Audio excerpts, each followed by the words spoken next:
అందరికీ ఏం చెప్పానంటే చుట్టూతా ప్రహరీ గోడలకు ఎక్కడైనా సరే ఇంటి ఆవరణలో బాత్రూములు అంటించి పెట్టొద్దని నిన్న వీడియోలో మనం మాట్లాడుకున్నాము. ఇప్పుడు చాలా సమాజంలో ప్రముఖంగా నడుస్తుంది ఏంటంటే ఈశాన్య ద్వారాలు, ఈశాన్య ప్రహరీ గేట్లు, ఈశాన్య ప్రహరీ గేట్లు, ఈశాన్య ద్వారాలు. ఈ ఈశాన్య ద్వారాలు, ఈ ఈశాన్య గేట్లు, ఈశాన్య ద్వారాలు ఇవి ఎవరికి వర్తిస్తున్నాయి అంటే 100లో ఒక 5గురికి మాత్రమే చెల్లుబాటు అవుతున్నాయి. మిగతా 95 మంది అందరూ ఫెయిల్ అవుతున్నారు. ఎందుకు ఫెయిల్ అవుతున్నారంటే ఈ ఇంటిలో ఉన్న మగవాళ్ళు ఎవరైతే రొమ్ము విరుచుకొని బయట ఉండాలి, మేము 10 మందిని శాసించాలి అనుకుంటారు.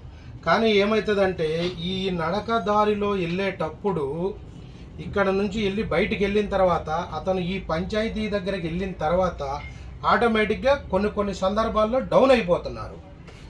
దానికి పరిణామం ఏంటా అని చెప్పేసి వాస్తు ప్రకారం కొన్ని బుక్స్లో చూస్తే, మేము చదివే బుక్స్లో ఈశాన్య గేటు, ఈశాన్య తలుపు, ఈ ద్వారాలు ఏమవుతున్నాయి అంటే చాలామందికి మైనస్ అవుతున్నాయి. మన గతంలో ఎప్పుడైనా సరే మీరు పాత ఇల్లు ఎప్పుడైనా చూసుకోండి. ఇప్పుడు ఆల్మోస్ట్ ఇప్పుడు ఎక్కడెక్కడ ఉన్నాయంటే కాకినాడ కానీ, మన పిఠాపురం కానీ, రాజమండ్రి కానీ, పాలకొల్లు కానీ, అలాగే మన కేరళ కానీ, కర్ణాటక కానీ, ఈ కొన్ని స్టేట్స్లో పాత హౌస్ ఎలా ఉంటాయి అంటే ఇక్కడ ఉంటుంది ద్వారం. ఇక్కడ నుంచి ఇక్కడికి 8 ఫీట్లు ఉందనుకోండి, ఇక్కడికి 3.5 ఫీట్లు తీసుకొని ఇక్కడ పెడతారు. ఇక్కడ ఈ తలుపు పెడతారు మధ్యలో. ఇక్కడ ఏమవుతుందంటే ఇక్కడ ఒక కిటికీ వస్తుంది, ఇక్కడ ఒక కిటికీ వస్తుంది. దానికి తోడు ఏమవుతుందంటే ఈ ద్వారానికి ఎదురుగా ఇక్కడ ఒక డోర్ పెడతారు పడమర వైపు. ఈ గాలి ఇట్లా వచ్చిన గాలి ఇట్లా వెళ్ళిపోతుంది. ఇది మనకి స్థలాన్ని బట్టి మనం ఇక్కడ 2 పెట్టుకున్నాం. మామూలుగా అయితే ఈ స్థలాన్ని క్యాలిక్యులేట్ చేసుకొని ఇక్కడ ఒక ద్వారం పెడతారు. మళ్ళీ ఈ స్థలాన్ని క్యాలిక్యులేట్ చేసుకొని ఇక్కడ సెంటర్ టు సెంటర్, ఈ 2 సెంటర్ టు సెంటర్ పెట్టొచ్చు. ఇక్కడ ఏమవుతుందంటే ఇక్కడ నుంచి ఇక్కడికి సెంటర్ తీసుకున్నప్పుడు ఈశాన్యానికి ఒక 1/2 ఇంచ్ జరుపుతారు. ఇక్కడ ఎందుకంటే బ్రహ్మసూత్రం, బ్రహ్మనాడి ఇక్కడ ఉంటుంది కాబట్టి కొంచెం ఒక 1/2 ఇంచ్ జరుపుతారు. ఎప్పుడైతే ఈ 1/2 ఇంచ్ జరుపుకొని ఇక్కడ ఈ ద్వారాలు పెట్టి ఇక్కడ కిటికీలు పెట్టి మళ్ళీ ఇక్కడ కూడా సేమ్ ఈ క్యాలిక్యులేట్ చేసుకొని ఇక్కడ ద్వారం పెట్టినప్పుడు ఇక్కడ ఒక కిటికీ వస్తుంది, ఇక్కడ ఒక కిటికీ వస్తుంది. అలాగే ఆపోజిట్ ఇక్కడ ఒక కిటికీ వస్తుంది, ఇక్కడ ఒక కిటికీ. అలాగే దీని ఆపోజిట్ ఇక్కడ ఒక కిటికీ వస్తుంది, ఇక్కడ ఒక కిటికీ వస్తుంది. ఇది మొత్తం ఏమవుతుందంటే గాలి మొత్తం ఫ్లో అవుతుంది.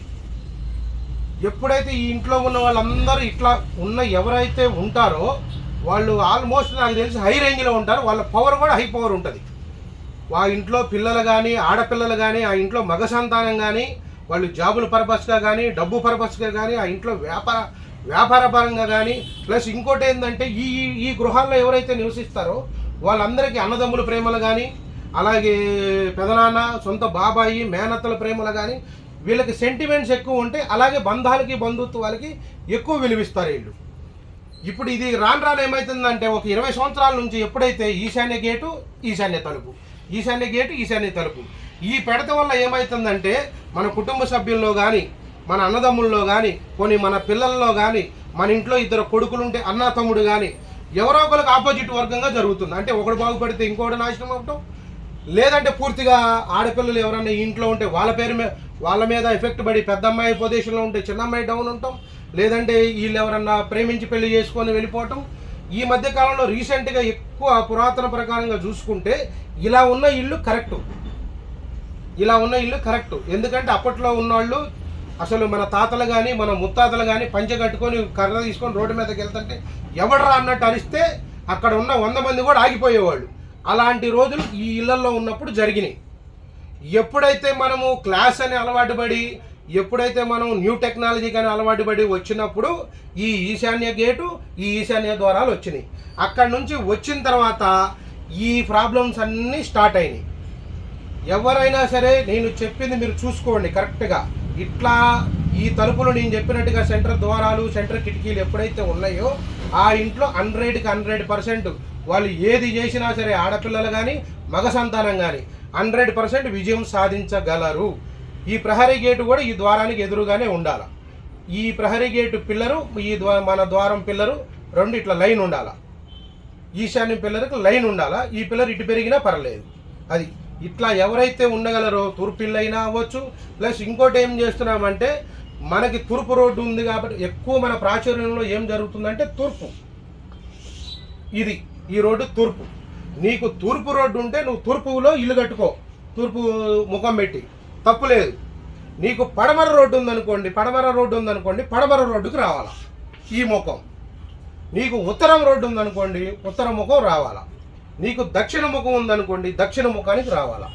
చాలామంది చేస్తున్న పొరపాట్లు ఏంటంటే వీళ్ళకి రోడ్డు ఎటుపక్క ఉన్నా సరే తూర్పుకే కట్టుకుంటున్నారు. ఇది మీకు దానివల్ల ఏం ఫలితాలు వస్తాయి ఏంటా అనేది, అసలు ఎలా నష్టపోతారు ఏంది అని ఏంటా అనేది రేపు వీడియోలో మీకు క్లుప్తంగా వివరించి చెప్తాను.